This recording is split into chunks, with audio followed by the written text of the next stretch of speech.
Farin ciki na hasken rayuwata, ni ke kaɗai na zaɓa cikin zuciyata, ni ke na yi wa gata cikin duniyata. Dan Allah ban zama soyayya na sha na kurba, dan karki ban maɗaci in sha yana da ɗaci. Dan ke kawai na zaɓa zami zaman aure.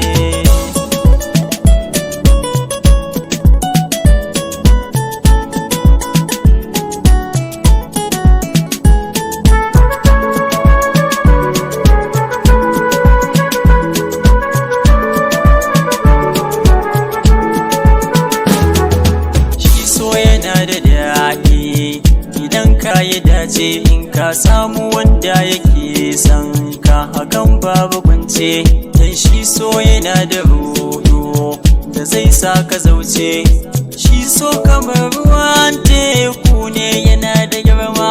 In har kai masa hawan gaggawa to za ka zama sanadin so yana da girman da zai kai ku har aure.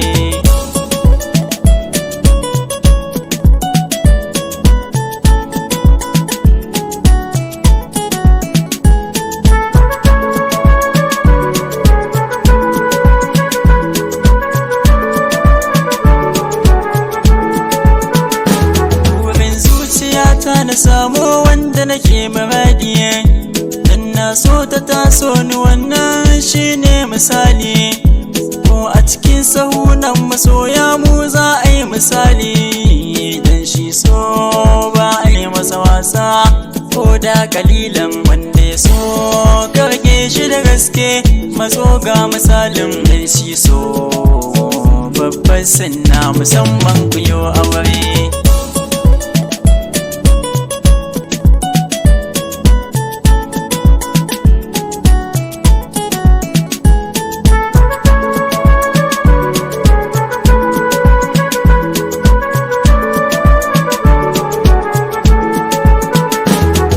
Sarauniyar mata yanzu aini ne gwaninki, inda cikin dubu na samari ni na zamo sadauki. Ga kambun mazaje ga hannuna ni za ni baki, na san ke ce kika zamto silar bani milki. Har a cikin zuciya ta mazaje ni na ba su mamaki. Na gode wa Allah sanadiyar ki na yi wa saura tsere.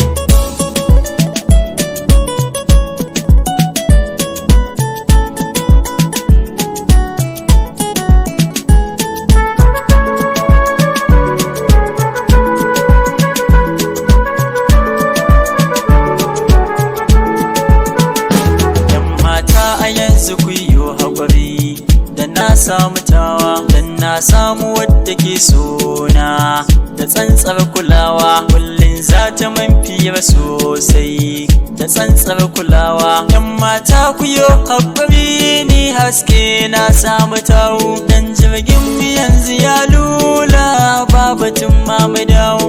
Da rabo zuwa badduwar haka mu ma kun gani za mu yo aure.